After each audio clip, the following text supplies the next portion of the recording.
In this video, let's see how to manage user settings in Easify Marketing. Click on Users in the navigation bar. You can see your sub-users here. You can toggle the status of a sub-user to active and inactive. Click the View button to view and manage the sub-user settings.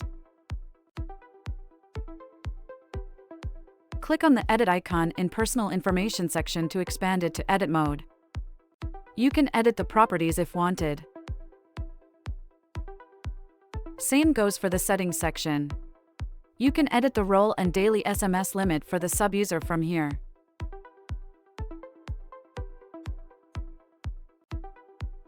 Click on Change Password in the User Settings section to change sub-user password.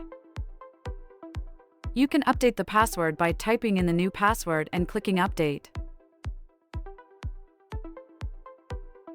Let's navigate back to the user page. Click the Options icon next to a user in the Users list. Here, you can click on Delete from the Actions menu for deleting a user. In the Confirm Deletion modal, you have the option to delete the user without making any changes. Alternatively, you can choose to either delete the sub-user's chat history or transfer the chats to the admin. That's all about user managing in Easify Marketing. Thank you for watching.